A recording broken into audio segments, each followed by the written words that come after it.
Hey everybody, welcome to the 2020 Retirees Weekend for the North Dakota National Guard. At least that's what we're calling it. I know this is coming to you via YouTube video or some other platform, but at the end of the day, it's the best we're going to be able to do this year. Get together around a computer screen and kind of rehash some of the same things we've hashed over time, but you'll hear from some great speakers this year, and we're going to try to give you the updates as best we can. But the reality is, with COVID-19 going on, this is got to be the way it's got to be.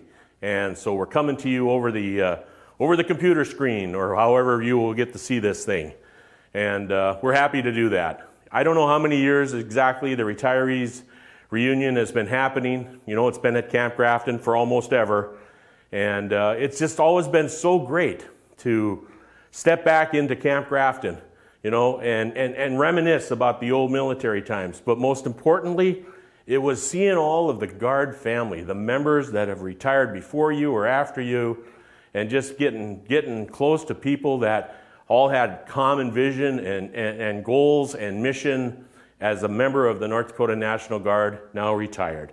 And I know that to this day, there's about 2,400 of us out there somewhere in the United States.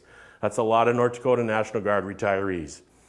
So stay with it today. You know, we're going to have about 3 different speakers. I know General Dohrmann is going to be here. Here is a gentleman, an officer, a leader in the North Dakota National Guard that has been stressed over the last year. This COVID-19 has put together a challenge that has been met head-on by the North Dakota National Guard, and General Dohrmann's leadership has been just outstanding in his response to meet this now new mission set that just kind of popped out of nowhere. You know, we've been great in the National Guard forever, fighting floods and doing fires and doing all those kinds of things and going to war. But, you know, this on our own soil has been a new ball game for us. And I'm so proud of the North Dakota National Guard and General Dohrmann and everything that all of the soldiers have been doing. We're also going to have a couple of other speakers come in today. Pam from the cemetery and Ashley from retiree services is going to be here, and I know they've got great updates to give to you all. So the good news of all this is you won't have to listen to me tell my dry jokes. The bad news is well, if you're like me, you really liked going back to Camp Grafton once a year and just seeing all the old friends. And for me, I'm going to miss that, and my wife Sharon is going to miss that. And I'm really hoping that next year, and Vern I think is going to talk to it, the next year's reunion will be better. So in the meantime, folks, you know, I would ask you to continue to be doing everything you can do to try to encourage more retirees to come to the Retiree Weekend, and let's keep this thing going. It's probably the only one in the nation that I'm aware of, and it's just been a great thing for decades. So with that, I'm going to sign off, folks. I don't even have a good joke for you. I will tell you this, that my wife, I almost said my mom, my wife, in honor of this Retirees Weekend and us not getting to go to Camp Grafton, last weekend she cooked me up a big pot of SOS. And I consumed it, all of it. It was delicious. So with that, folks, I'm going to sign off. I hope you have a great year. Stay safe with this COVID thing. We're all at that age where we got to take COVID-19 very serious, and we'll see you next year, God willing. Thank you. Good day, everyone. I'm Al Dohrmann, the Adjutant General of the North Dakota National Guard.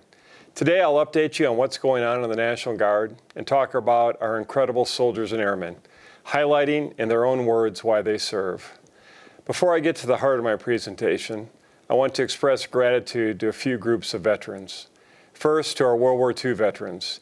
This year is the 75th anniversary of the conclusion of World War II, in which both our 188th Field Artillery Regiment and our 164th Infantry Regiment served with distinction. The latter having the further distinction of being the first Army unit to engage the enemy in World War II at Guadalcanal. A special thanks also to our Korean War veterans, whose service has been underappreciated for years. June 25th marked the 70th anniversary of the beginning of the Korean War and serves as a time to remember and express gratitude for your service and sacrifice. The North Dakota National Guard had 4 units that were mobilized stateside during the Korean War: the 178th Fighter Squadron, the 164th Infantry Regiment, the 231st Engineer Combat Battalion, and the 188th Field Artillery Battalion.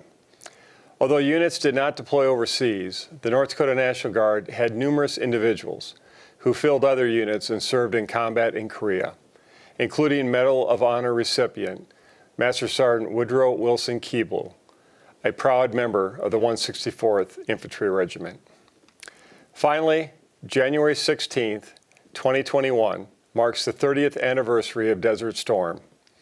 8 North Dakota National Guard units deployed to Desert Storm: the 131st, the 122nd, and the 134th Quartermaster Detachments, the 132nd Quartermaster Company, the 136th Quartermaster Battalion, the 191 MP Company, the 842nd Medical Detachment, and the 818th Medical Battalion. Thank you all for your service. Before I begin my update, I want to share a video in a series we call Why We Serve. Please listen to Specialist Caitlin Thompson on why she serves. We are testing for the coronavirus. We're doing testing sites like this so that the population can be aware if they do have the coronavirus, so they can quarantine themselves, and hopefully we can slow the spread of it. I've been in the Guard for almost 3 years now. I thought that it would be a super awesome experience to be a part of the Guard, and I still wanted to go to college, so it was a good balance. I think the best part has been all of the opportunities that it's provided. My MOS is 91 Bravo, which is a wheeled vehicle mechanic. I don't do mechanic work on the civilian side, but my dad really likes working on cars, so growing up I would just kind of be tucked in his pocket, and I always thought it was pretty cool. I volunteered to sign on for the mission just to help out, to be here for our country. We're here to support whatever's needed, and I think that's really important. World-class soldiers and airmen, like Specialist Caitlin Thompson, need world-class facilities to train for and successfully execute the mission they are assigned. We continue to work closely with the NGB and our congressional delegation to ensure we have the facilities needed to be always ready, always there. In Fargo, we are nearing completion on a new Army Readiness Center and are pushing hard to get a new state-of-the-art Reaper Operations Center for the 119th Wing. We broke ground on the Fargo Readiness Center, which will become the headquarters of the 141 Maneuver Enhancement Brigade in the summer of 2019. Here you'll see a photo of its current state from this past July. The facility, which is located on the north end of the Fargo Airport, adjacent to our current armory, will be completed sometime in June of 2021. Our #1 Air National Guard construction project is the Reaper Operations Center at the 119th Wing at Hector Field. This is a critical addition for this 24/7, 365-day-a-year mission in support of combatant commanders around the globe. The project is currently scheduled to break ground in fiscal year 22, but we are working very closely with our congressional delegation to accelerate the project to ensure uninterrupted support to our clients and our combatant commanders. We have also secured funding to build a new armory in Dickinson for our military police company stationed there. This long overdue upgrade in Dickinson is set to break ground in FY22 with an estimated completion date in fiscal year 24. World-class soldiers and airmen also need world-class training sites. We continue to push forward aggressively on a project I've called our Field of Dreams. If you remember the movie, the idea is, if you build it, they will come. The first leg of the Field of Dreams is to expand Camp Grafton South and secure enough land to build a 10-lane multi-purpose machine gun range. With the support of the governor and our legislature, we secured funding to pursue options to lease or buy the roughly 6,000 acres we would need. Over the past year, we have had numerous engagement with landowners in this area, with an eye toward finding a viable land purchase or lease solution. If we can find a viable solution, the legislature has committed, through legislative intent, to fund this project. A project that is critical to maintain the readiness of not only the Army National Guard, but the Air Guard and our security forces at our 2 active duty Air Force bases. The second leg of the Field of Dreams is to construct a world-class bridge training area at Camp Grafton North. The Ritchie Slough Bridge Park has been under construction for several years, but is near completion. With completion of Phase 1, we launched our first bridge boat this past July. Phase 2 will involve additional dredging and dirt work, but once completed, will allow the Regional Training Institute and any multi-role bridge company in the Army inventory a convenient training site to train on all the bridges in the Army inventory within a quarter mile of one another. Phase 2 also includes an expansion of maneuver space. Finally, we are building a brigade-level command post exercise simulation capability. This initiative has enjoyed no federal support, but has already been validated by our 141 Maneuver Enhancement Brigade in 2 battalions, one from in-state and one from out-of-state. This command post exercise simulation capability, coupled with our individual and small unit simulators, make up the third leg of the Field of Dreams. The final vision of the Field of Dreams is for Camp Grafton to be the training center of choice for maneuver enhancement brigades, engineer units from across the United States. If you come to Camp Grafton, not only can you train your brigade or battalion staff, but you can train your bridge crews and qualify your entire formation on their assigned weapons. While aggressive, with our incredible Guard team, supported by our Commander-in-Chief and the congressional delegation, it is possible. And I truly believe, because of the work ethic and the customer support we provide at Camp Grafton, that when we build this, they will come. To support our world-class soldiers, airmen, and in this case, our world-class retirees, we are expanding our recreational facilities at Camp Grafton. First, we have an RV park under construction at Camp Grafton North. Tree removal is complete, and we are currently doing the earthwork for the RV pads. We expect water and electrical service to be installed yet this fall, and hope to have our first campers next summer. While camping is enjoyable, we know people come to Devil's Lake to catch fish. So we are actively looking at options for a fishing pier and boat ramp. You can see in this photo some options. We submitted a grant application to the North Dakota Game and Fish Department in hopes of having the fishing pier funded and in by next summer. We believe this will support our Field of Dreams, providing a great recreation option for our service members training at Camp Grafton. The boat lift may take some time, but there are convenient locations to launch your boat just a few miles down the road. Our number one resource is our people. And this past year, we managed to get more people to join our team. Both the Army and Air National Guard had great recruiting years, despite the challenges presented by the COVID pandemic. The North Dakota National Guard grew to 2,985 as of the end of August, exceeding, so far, our NGB goal of 2,970. Our adaptability is one of the reasons we led the nation in market share during the COVID pandemic. We continue to innovate, conducting COVID-19 compliant recruiting events virtually. We anticipate that once things settle down, we'll be able to physically get back into our schools and drive to 100% plus fill in the Army National Guard. In the Air National Guard, we sit at 1,165 assigned of the 1,217 authorized, but we continue to make progress to 100% in strength. The wing in Fargo, in fact, is at almost 100%, and we continue to grow the 219th in Minot, which sits at 78% to fill. Like their Army brothers and sisters, our Air Guard has innovated during COVID. In addition to adding more recruiters, the Air National Guard launched the Friends and Family program, which actively recruits the friends and family of our current members. This program recognizes that our best recruiters are our own members, not just those assigned as recruiters, but all members, to include past members of the Happy Hooligans. These photos highlight the success of the program. As you can see, Brigadier General Schulte swearing in his son, and Colonel Rick Gibney swearing in his son. In addition to great work in recruiting, we continue to retain these outstanding Americans, with both the Air and Army Guard retaining 80% or more of its members. With the 2021 legislative session just around the corner, we're working diligently to fund our priorities and promote our brand. As always, our legislative priorities will focus on taking care of our members and incentivizing people to join and stay in the Guard. Tuition assistance and other benefits that ensure we have the policies and programs in place to take care of our soldiers and airmen and recognize their service. We will pursue funding to build and maintain our new facilities in Fargo and Dickinson, purchase training lands, and maintain our current infrastructure. We are seeking authority to build a military museum. Like range expansion, this has been discussed for years. We decided the time was right to move from words to action. While we are not asking for any funding this biennium, we are seeking the authority to work with public and private partners to build a museum to honor and remember the proud tradition of military service in North Dakota. We are collaborating with the State Historical Society, Parks and Recreation on the proposed project, and have had initial discussions with the National Guard Foundation on funding this project.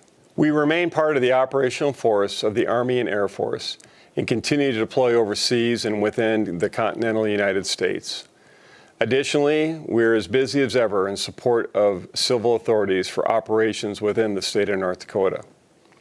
We welcome home Detachment 1 of the 174th Cyber Protection Team in February, after a year-long mobilization to the National Capital Region in support of Operation Enduring Freedom.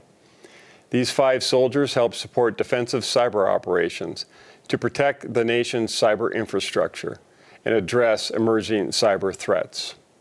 In May, after an 11-month deployment to CENTCOM Area of Operation, we welcome home 6 soldiers from the 957 Engineer Company. During their mobilization, they assisted in training the Iraqi Army on bridging operations. Charlie Company, 2nd Latuda 85th, continues to prepare for a likely deployment to the National Capital Region this November. Their mission will consist of helping to transport personnel and cargo around the Capital Region.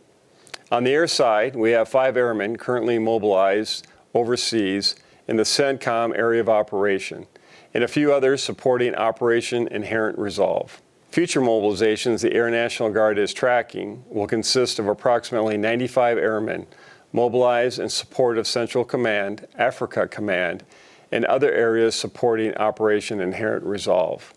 This will be the wing's 2nd largest deployment since the Korean War.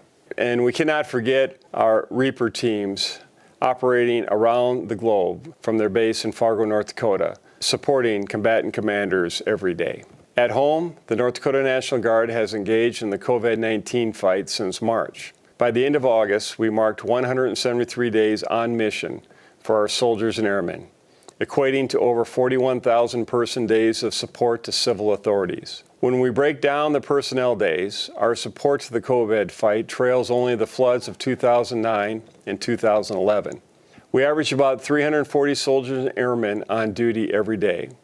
At this rate, we will exceed the person days needed to fight the flood of 2011 by the end of this year. The North Dakota National Guard support to the COVID fight has been diverse, to include providing liaison officers, staff support to the Department of Health and Unified Command, conducting field testing operations, transporting equipment and test, and working to increase the capacity of our state lab, and most recently, engaging in contact tracing. It wouldn't surprise you that for the last month, the Guard members supporting the COVID fight have all been volunteers. In addition to the warfight and domestic operations, we continue to train despite our high op tempo. In early August, we partnered with civilian agencies to conduct an exercise across the state of North Dakota. Vigilant Guard is an exercise program sponsored by U.S. Northern Command in conjunction with the National Guard Bureau. This program provides National Guard headquarters and supporting units with an opportunity to improve command and control and operational relationships with civilian and military partners at the local, state, regional, and national levels in preparation for future emergencies and catastrophes. The event had 6 venues across the state that tested our ability to work with our local partners.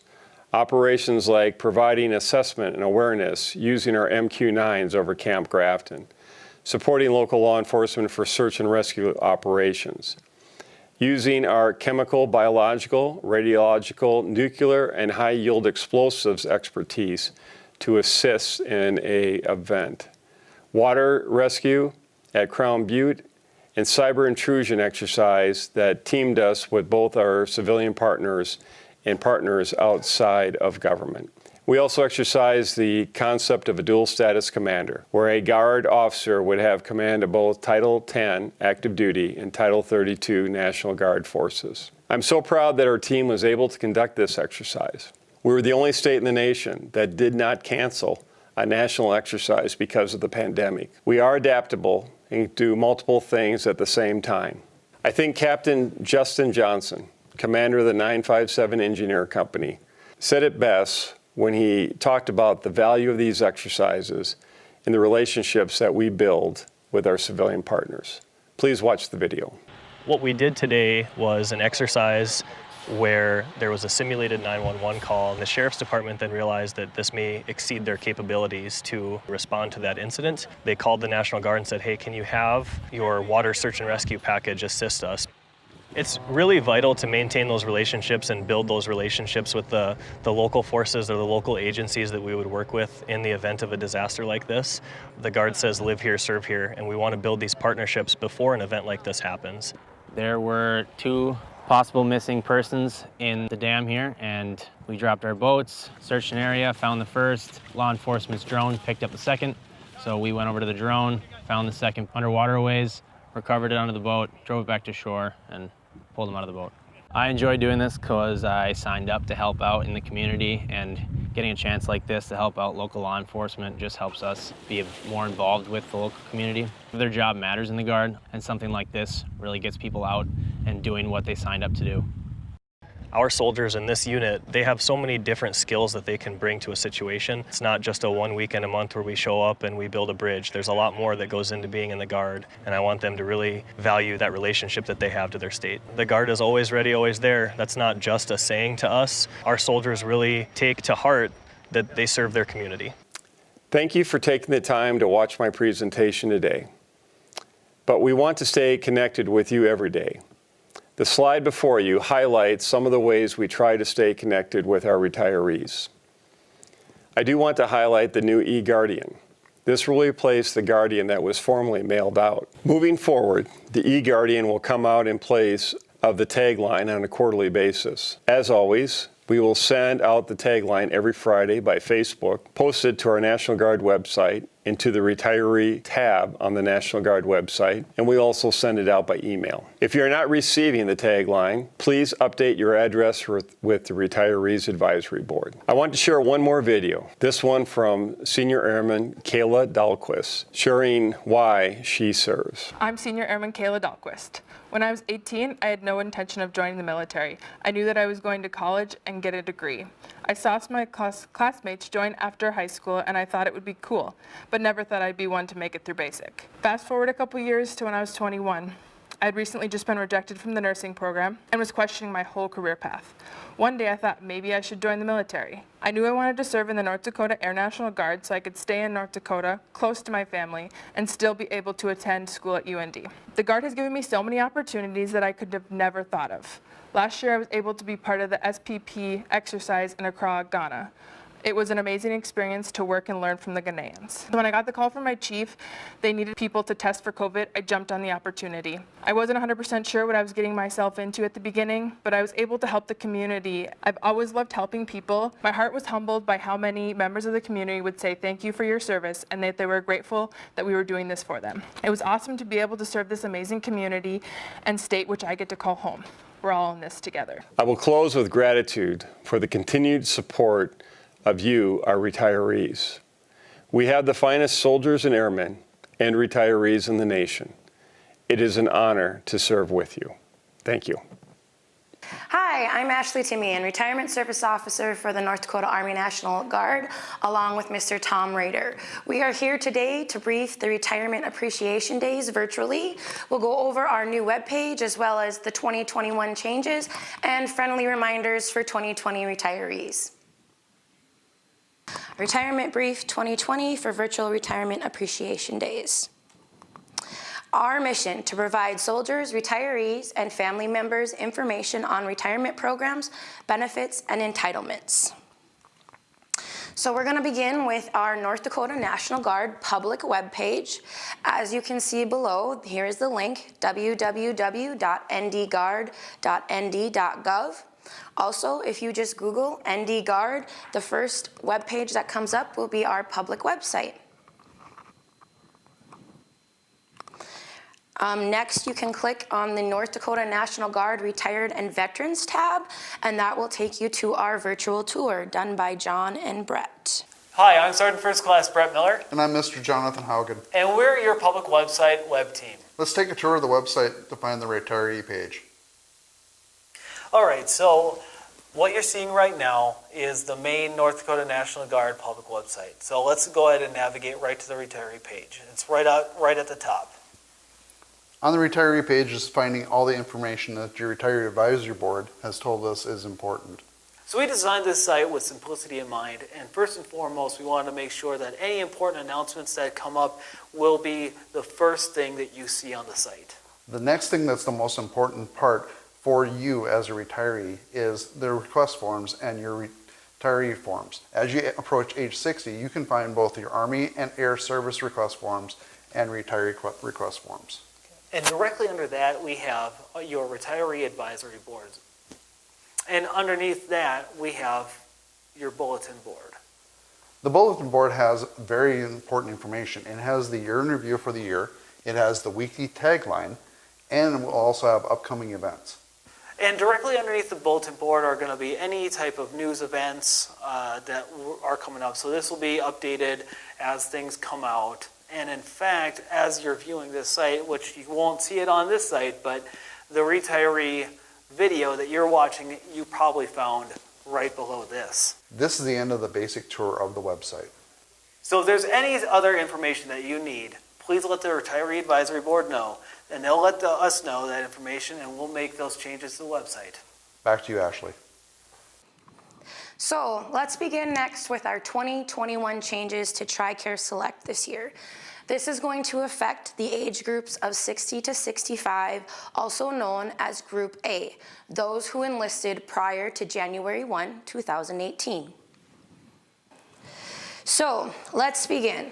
Changes coming soon for TRICARE Select retired beneficiaries. Starting on January 1st, 2021, TRICARE Select Group A retired beneficiaries must pay a monthly enrollment fee in order to maintain their TRICARE health coverage. This is a change and the first time this beneficiary group will pay an enrollment fee. All in all, it's honestly more of an annual fee, but they've broke it out into a monthly fee to take from your retirement paycheck, which I'll explain further along. In 2021, some TRICARE beneficiaries will pay an enrollment fee for their first time, a change mandated by Congress.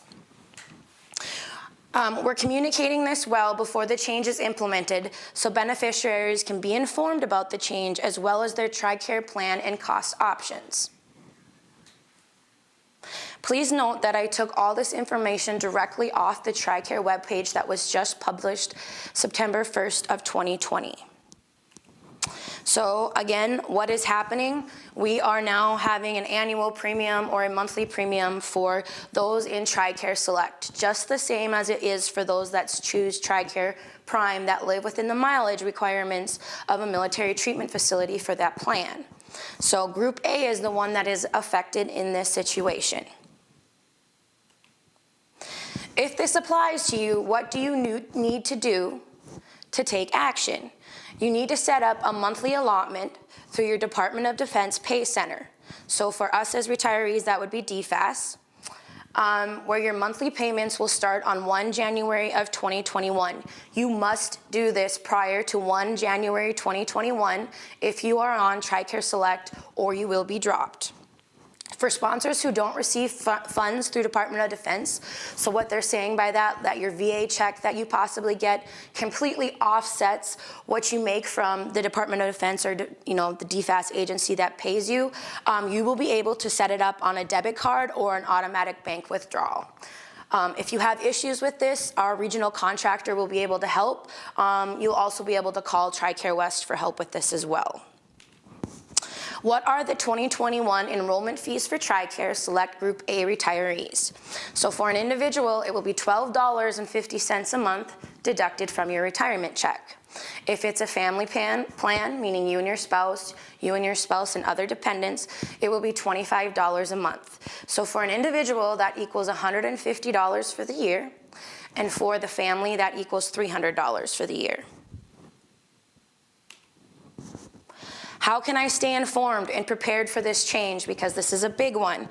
You can visit TRICARE Select enrollment fees on the TRICARE website for updates.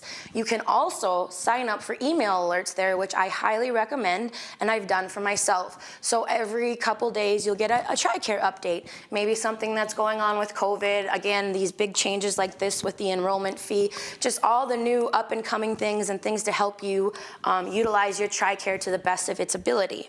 On the bottom, you can see the link that will take you directly to these TRICARE changes that I just spoke to you about. And I recommend using the TRICARE West beneficiary webpage. This link will also be in our North Dakota webpage that you can just hit the link and it'll take you directly to this page. This page stays the most up to date and is the region that we fall in for TRICARE. So by utilizing this page, you'll always have what's been updated most, and then sometimes it will link you over to the tricare.mil webpage. And they know when they've updated that, and so they keep up with this page the most. So I recommend this webpage, the TRICARE West. All right, our next section for 2020 retirees is some friendly reminders, things to remember. The open season for TRICARE this year is November 9th and ends December 14th of 2020.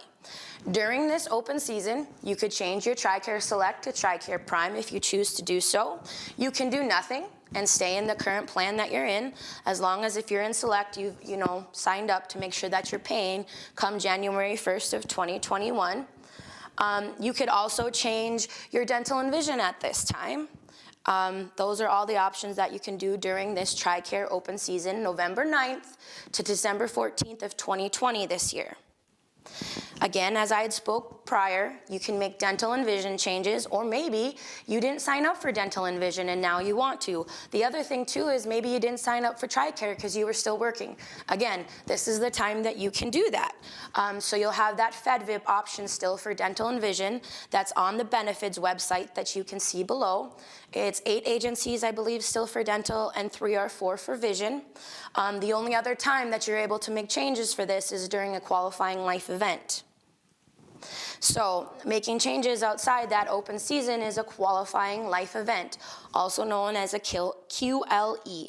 A QLE is a certain change in your life, it's like a marriage, birth of a child, or retirement from active duty, that opens that 90-day window to enroll in the dental and vision or the TRICARE plans. Outside of the federal benefits open season, you may only make changes to your existing FedVIP plan if you experience a FedVIP qualifying life event. Remember, FedVIP qualifying life events may be different from TRICARE's qualifying life events that count. So you want to be sure to check both. Check the TRICARE West website for their QLEs and the FedVIP through the benefits website for their QLEs. Also, don't forget that you all have the option for federal long-term care insurance. You can sign up for this at any time. This year, I took the time to call and have a quote done for me. It was really nice. They sent me a packet. It showed the different plans with the different costs at my age and if I were to get older, and a really good point of contact for any questions that you may have. The reason I'm emphasizing this again this year is they've made some serious changes to be competitive with other long-term care insurance on the civilian market. So more and more are utilizing this insurance if it's something that you think that you need. Again, their number on their ltcfeds.com webpage is amazing. Their technicians are very good and can answer any questions that you may have. Let's talk again about Defense Finance and Accounting Services. I just want to remind you guys that an SBP application is required after the death of a retiree. So the pay stops when the retiree passes away, the death needs to be reported, and an application needs to be sent forward. And any changes that you make with DFAS to your survivor benefit plan because of a qualifying life event, must be done within the year.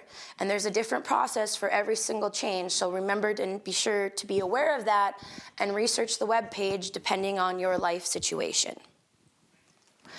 Also, when reporting the death to DFAS, you can call 1-800-321-1080 as listed on this slide, or go to this web page and do an Ask DFAS ticket. Below you can see the process if a retiree passes away and the process if an annuitant passes away, so you shut off your fees for survivor benefit plan.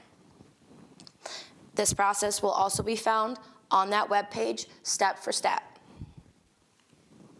I also threw in slides this year about the thrift savings plan after retirement that you can withdraw as soon as age 59 and a half, and you must draw by age 72.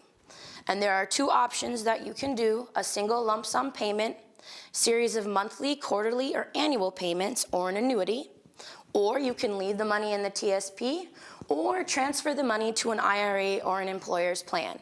I recommend speaking with our state's personal financial counselor before making any big decisions like that, just so you know the expenditure costs on both ends.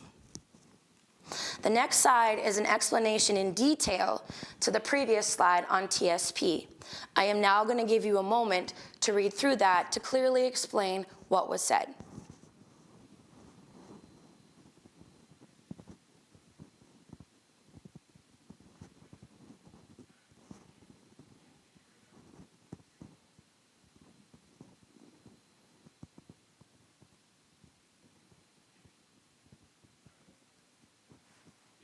Again, I recommend speaking either with our state personal financial counselor or one of your choosing prior to making any changes with your TSP. Just be aware, the earliest you can draw is age 59 and a half currently, and you must withdraw by age 72.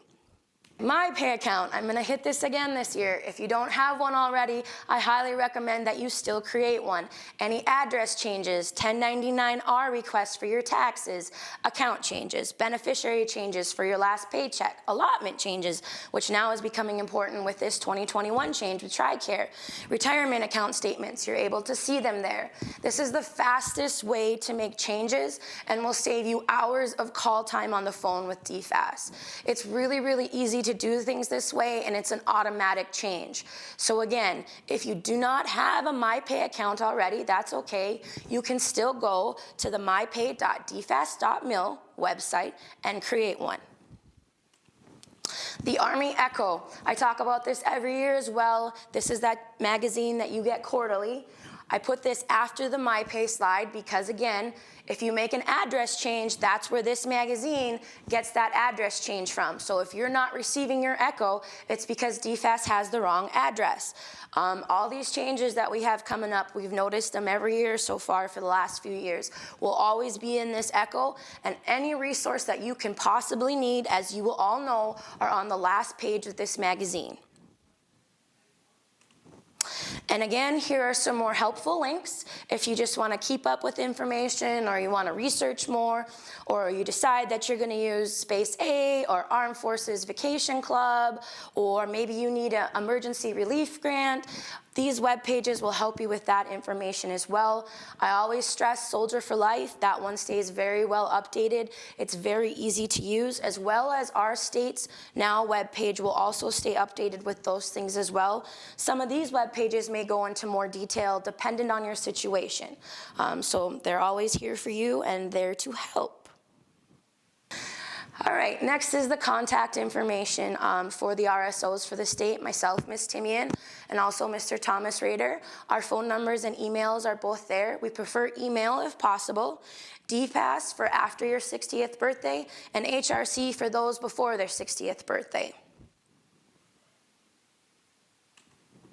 Thank you guys so much for your service. If you have any questions at this time, please let me know. I'm super sad I didn't get to see you all this year, but hopefully we'll get to next year. Again, we're always here for you. If there's anything I can do to help, just call or shoot us an email. Thanks, guys. Have a good day. Hi, my name is Master Sergeant Patty Walton. I work in the personnel office located in the headquarters building at the North Dakota Air National Guard base in Fargo. I am the point of contact for the North Dakota Air National Guard military retirements.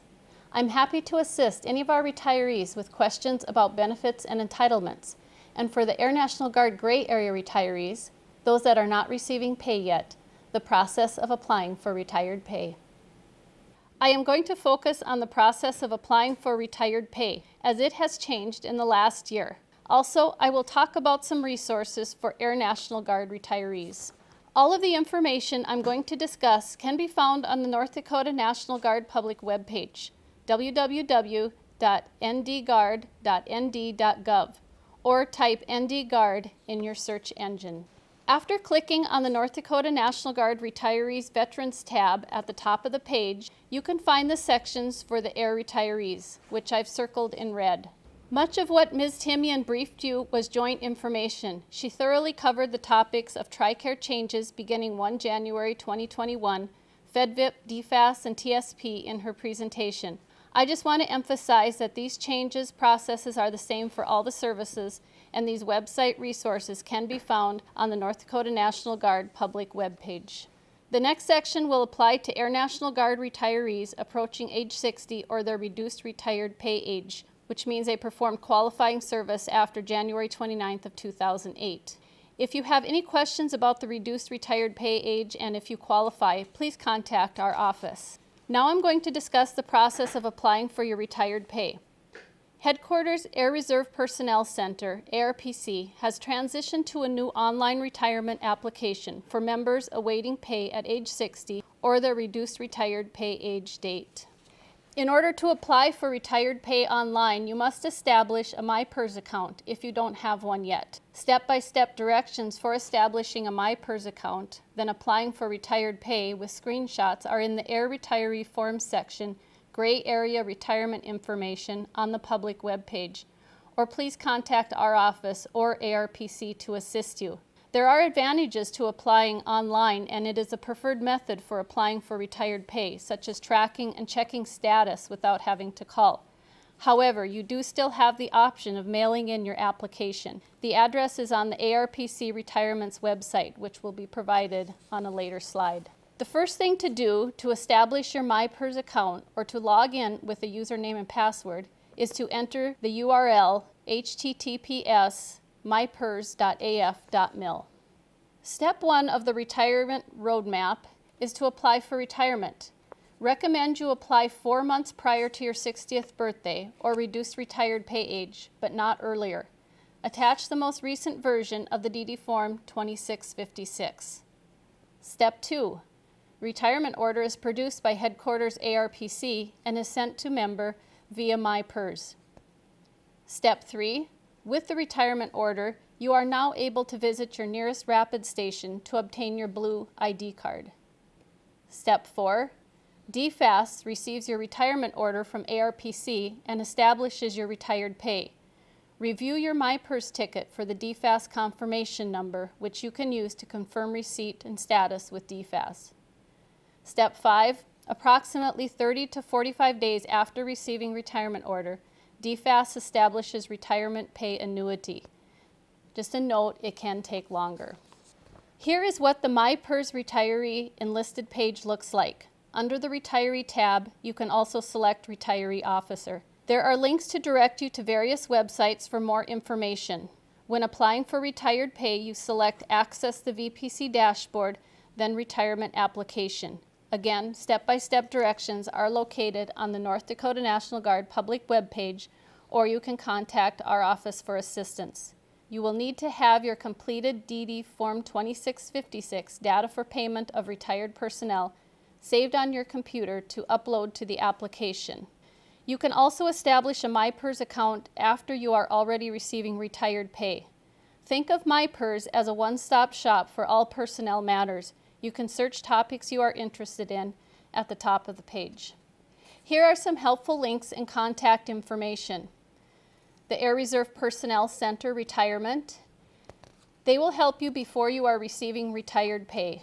I've included the website and their phone number. The MyPERS website. My Air Force Benefits. The Air Force Retiree Services, which includes resources, links, and the Afterburner newsletter. And the Defense finance and accounting service once you are receiving retired pay. I've also included their phone number. Here is my contact information at the wing. I've included my phone number and email address. Also, we are issuing and renewing ID cards by appointment only. I've included our phone number to make an appointment to get your ID card. Thank you for your time. If you have any questions, please let me know. Thank you for our service to our nation and state. Hello everyone, I'm Pam Helbling-Schaefer. I'm the current director at the North Dakota Veterans Cemetery. I've been at the cemetery now for over 18 years. So I started in October of 2003. I started out here as a coordinator and I accepted the director position in January of 2012. And so I certainly have been here quite some time, and I've seen growth and change as things have happened here at the cemetery. So I'm kind of excited today to talk to you a little about some enhancements with the cemetery and how things have grown and changed throughout the years. So a little bit of history about the North Dakota Veterans Cemetery. The cemetery was established in 1989. We broke ground in April of 1990, and then we did our very first burial in July of 1992. So this past July was 28 years since we had done our first burial. We now, on the average per year, do an average number of burials of about 533 burials per year. So it definitely has grown. I know when I started here in 2003, we were doing approximately 200 burials per year on the average. We definitely have seen a lot of changes and growth over the years as well. You'll notice, if you haven't been out here lately, how it's growing and more headstones are erect compared to obviously years prior. The first full year of burial, we only did 113 burials. So again, it's growing and continuing to grow as we move forward. Who's eligible for burial? Of course, veterans, their spouses, and in some cases, dependents are eligible as well. And then we also do International Guard and reservists. Even if they did not retire from the Guard or Reserve, as long as they serve their enlistment term, we certainly can look at their NGB 22s and their discharge paperwork and verify eligibility based off of that. One thing that we here at the North Dakota Veterans Cemetery have always allowed is pre-registration. Pre-registration is something that we do not require, but we certainly do recommend it. If you know this is where you want to be buried someday, we highly suggest that you do pre-plan. And in pre-planning is a very, very simple process. There is a very short application that we do have you complete. You can go online on our website and pull the form off online. It's fillable form and printable form. You can call us and we'd be happy to mail one out to you. Or you can even stop out at the cemetery if you're in the area and we can go over everything with you face to face as well. And in addition to that application form, we simply just need a copy of your discharge from the military. And that is it. It's as simple as that to get you pre-registered, and everything stays on file forever.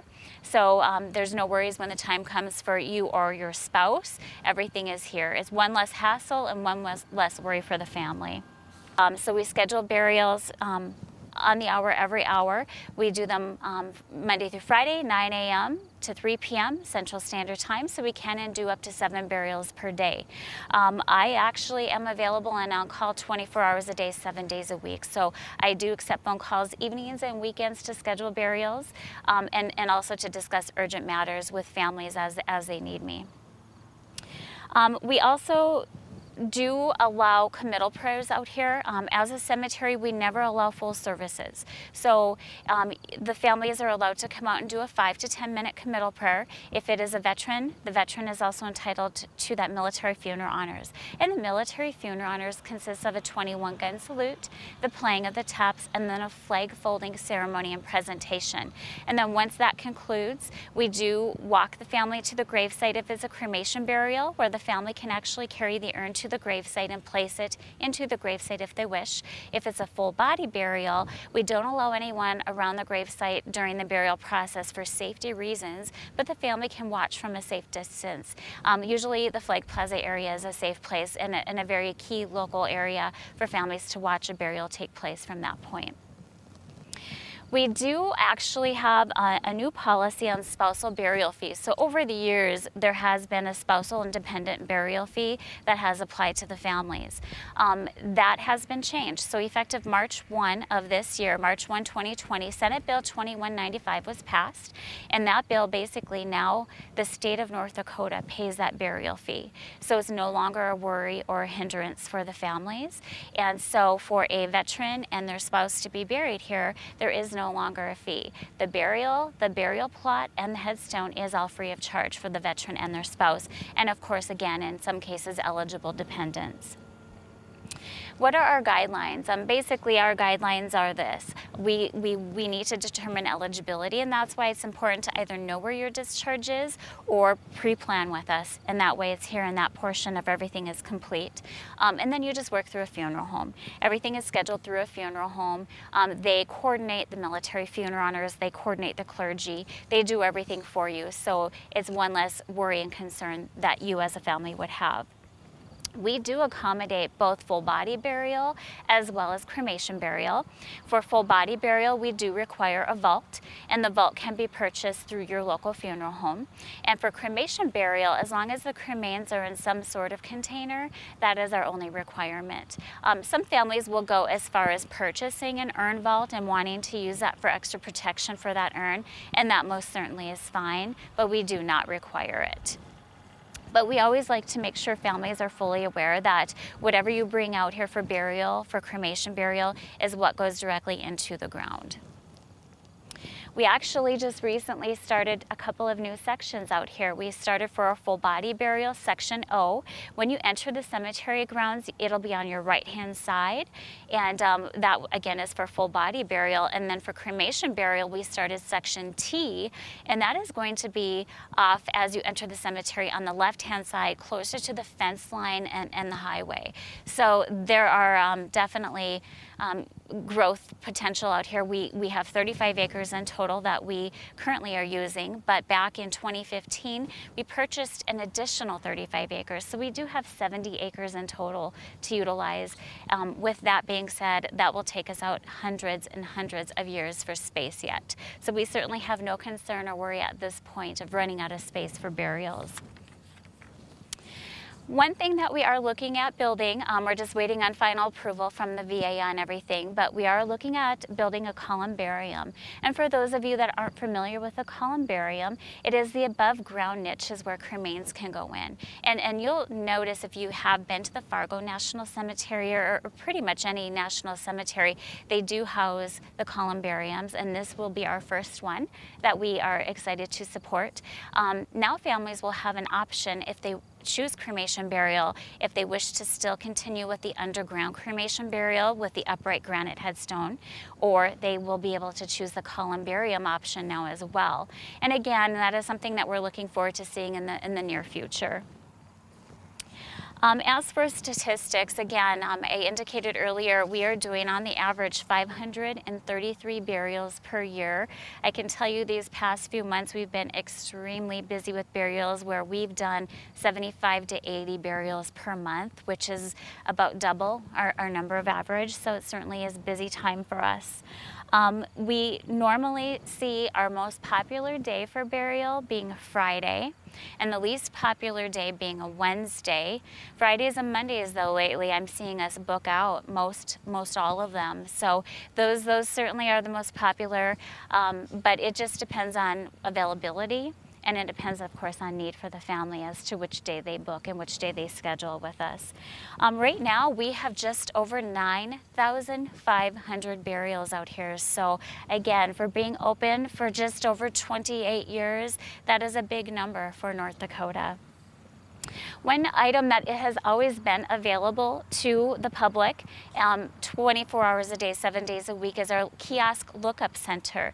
So if you enter the main building, the restrooms are available to you, as well as a book that will list all of our veterans by name. So if you don't like to use a computer, you have the book option to look up your loved one or your friend or your comrade and verify where their burial location is. But you also have a computer in there called the kiosk, and the computer is wonderful because it will do so much. It will give you so much information about your loved one and those that are buried here. It will also show you information about our foundation. The North Dakota Veteran Cemetery established a foundation back in 1989 when the idea of building the cemetery was approved, and that foundation is still going strong. And without the foundation, we wouldn't be able to support as much as we do.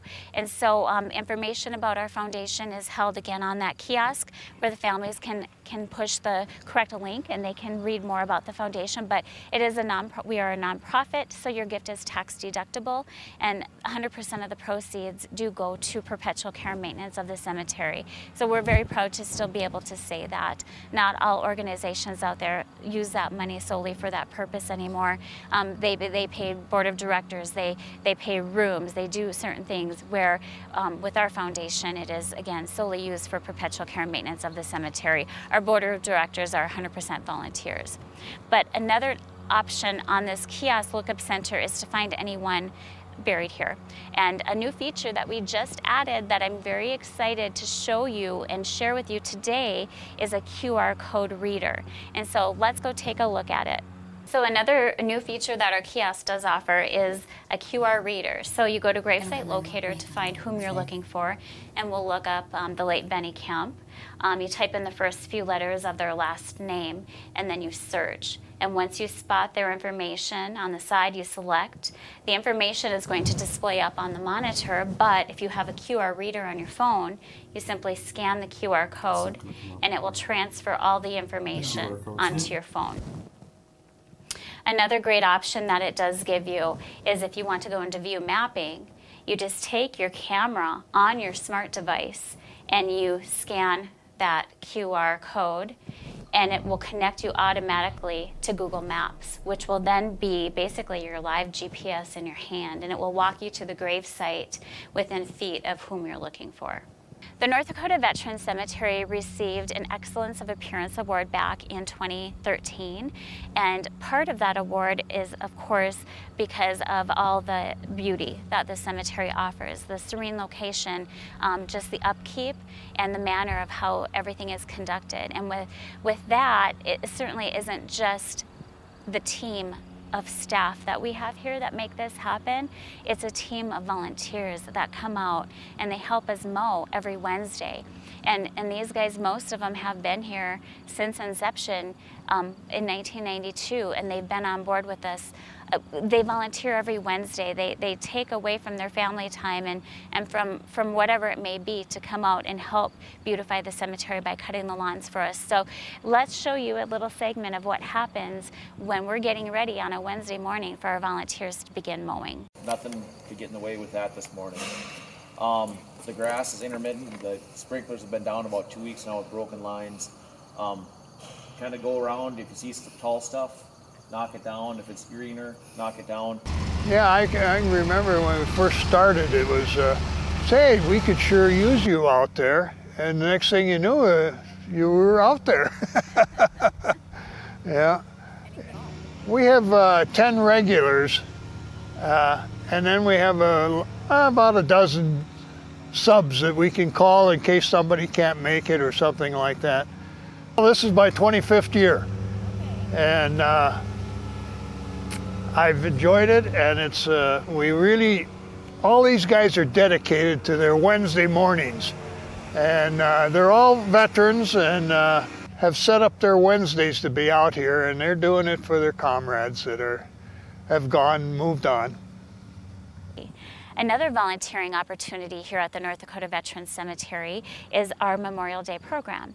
Our Memorial Day program is held every year on Memorial Day, which is the last Monday in the month of May. We begin the program at noon every year, and we look for volunteers in the morning at 8 o'clock in the morning to help place a flag at every gravesite.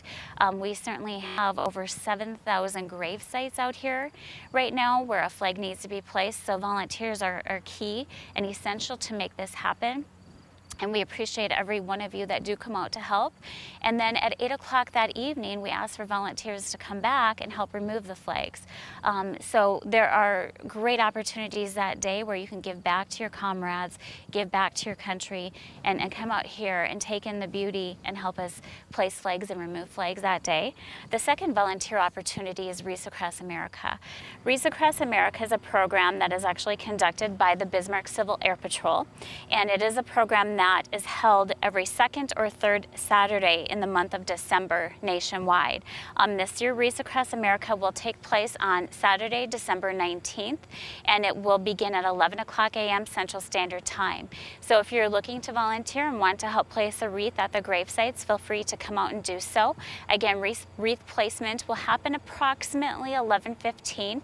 At 11 a.m. they'll do a very brief ceremony, and then immediately following that we start placing the wreaths at the grave site. So again, if you want to help out and volunteer with that program, Saturday, December 19th at 11 a.m. here at the North Dakota Veterans Cemetery. But last year when we did this, I think we were done placing wreaths in 20 minutes because we had that many volunteers that came out to help. So if you can't come out and help, do drive through. The wreaths can stay at the gravesite until February 1st. So again, they'll be placed on Saturday, December 19th, removed approximately on or before February 1st. So do drive through the cemetery and take in the beauty because it is very breathtaking. Other than that, that is what I have to share with you. Those are the new items that we have, and if you have any questions, I look forward to our question and answer session to be able to continue on in addressing any questions, comments, and concerns you might have. Thank you, and have a good day. Good morning, folks. My name's Vern. I'm the retiree coordinator for the Retiree Weekend that we have annually in September at Camp Grafton. And of course, this year we didn't have it because of the virus, but we fully plan to have it next September. And so be watching in July and August for the tagline that Pro puts out weekly, and also the retiree website, which is www.ndguard.nd.gov. Again, that's www.ndguard.nd.gov. There you will find the information about the September weekend, and you'll be able to actually lift the registration form off of there and register using that form. And the weekend is always the first weekend after Labor Day, which in 2021 is on September 10th, 11th, and 12th. So we hope to see many of you there. I know a lot of you have not been there in a long time, and you'll be surprised at what Camp Grafton has grown into. You'll absolutely love it. So hope to see you there. Thanks for watching. Hi everybody. Normally at this time of year we gather up at Tracy Chapel, the home of the chaplaincy, to have a memorial service to remember and to honor those military members, National Guardsmen and others who are from North Dakota and who have passed on in the last year. Because we can't do that this year, we're doing this event virtually, and we didn't want to miss this opportunity to remember those who have passed on. So today we're going to have a prayer, and we're going to name the names, and we're mindful that some of the names may not be listed, but during the moment of silence, please, wherever you're watching this, lift those names up in prayer. So let's pray. Almighty God, we give you thanks for the freedoms we have in this country. Let us not forget that the rights and privileges we enjoy have come with great cost and sacrifice. With this in mind, we ask that you would continue to strengthen our military forces and care for them, care for their families as they serve in places all over the world today. And we pray specifically now for those who faithfully served, those who have made many sacrifices for our state, for our nation, and who now have died. We take this time now to name them, to honor them, to thank them for the freedoms we enjoy today. Charles Madkey, Janice Johnson, Karen Kautzman, Robert Mayer, James Jansky, Leroy Anderson, Cody Holte, Elroy Hadim, Jim Bird, Patrick Carpentier, William Buckingham, George Sattler, David Meberg, John Putz, Roger Nelson, Dwayne Dobitz, Marvin Callahan, Q Punky Freeze, Chuck Risch, Lloyd Nelson, Wade Butke, Justin McKnight, Paul Hartman, Myron Sheldon, Don Link, Fred Newman, and John Carney.